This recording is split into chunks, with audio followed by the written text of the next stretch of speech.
Madam President, thank you. I come from a state in some ways very similar to yours, the state of Kansas. You get to see firsthand the impact of trade, exports that they have on people, on jobs, on economic opportunity, on my communities. Our state's economy relies on our ability to sell the products we grow and manufacture to people around the globe.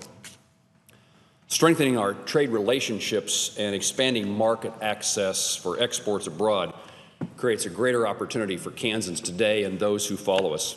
One of my goals has always been to make certain that communities across Kansas remain a place in which the young men and women who grew up there find it to be a place to raise their family. And our ability to do that, especially in a small rural community with agriculture and agricultural exports, is so important. It's a way that we can really put America first. If our goal is an America that has strength and prosperity, we ought to continue to focus on improving our nation's economy.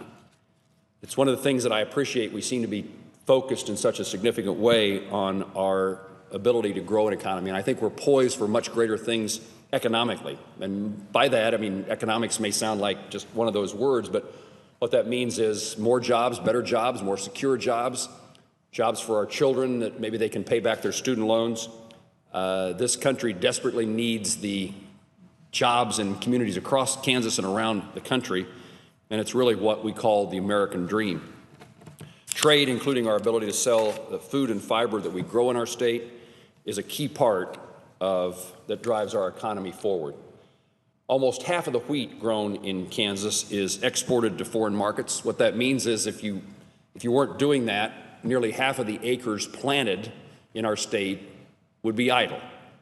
That means the communities that those farmers and ranchers live in and around would have half of the amount of economic activity that currently is occurring. American ranchers ship over 1 million metric tons of beef to consumers abroad, and thousands of acres of corn, sorghum, and soybeans being planted this spring across Kansas, and the nation will ultimately be exported. Approximately 95% of the world's consumers live outside America's borders. To reach those consumers, our nation must produce a trade policy that grows existing export markets while continuously building and developing new ones. Without export markets, both production and prices would fall for farmers and ranchers, and rural communities supported by agriculture would disappear. The revenue generated by exports not only keeps family farmers and ranchers afloat, it drives rural economies and supports small businesses. The aerospace industry, which is so important in Kansas, also relies on an integrated supply chain and strong trade policy. Wichita, Kansas, appropriately labeled the air capital of the world, manufactures more than half of the world's general aviation light aircraft and business jets. Without trade, aerospace manufacturing facilities in Wichita and surrounding areas, in Kansas City and surrounding areas, would not exist, and workers in those factories would be left without job opportunities. It's critical that we protect these jobs, many of which depend upon the U.S. having a strong economic relationship with Canada and Mexico. The North America Free Trade Agreement, which went into effect in 1994, plays a significant role in supporting trade with those two neighboring nations. Of course, the world and technology has changed since 1994, when that agreement was entered into, and there are areas of agreement that can be improved and modernized. Many of those changes have been discussed and are issues that the U.S., Canada, and Mexico agreed to during TPP negotiations, such as strengthening our intellectual property rights and new provisions for e-commerce. If we work collaboratively with Mexico and Canada to address the issues with NAFTA, including on the issues we strongly disagree on, I'm confident that we can improve the agreement for all parties. But efforts to pull out of NAFTA completely or to weaken our trading relationship with Canada and Mexico during renegotiations would cause significant damage to the American economy. We must be willing to have negotiators sitting across the table when discussing NAFTA that start with treating our neighbors and our trade partners not as friends. We need to treat those folks as friends, and we need to seize the opportunities that we have. Working together to improve NAFTA or building economic relations with other trading partners does not mean America ought to take a step back from enforcing the current rules. Oftentimes in the past, we've been too focused on striking trade deals and selling them to the public, but we haven't done enough to make sure other countries are playing by those rules negotiated. Non-tariff barriers and unfair trading practices by foreign countries harm our producers, workers, and consumers.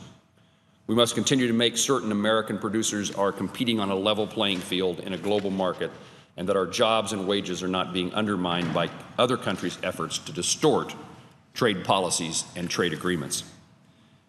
Many Americans have lost confidence in trade agreements, and I believe that's partly because the benefits of trade agreements have been oversold, while the enforcement of unfair trading practices have been insufficient. In promoting agreements, leaders have to set expectations for increased jobs, higher wages, and growth in exports, and many other metrics that were impossible to meet.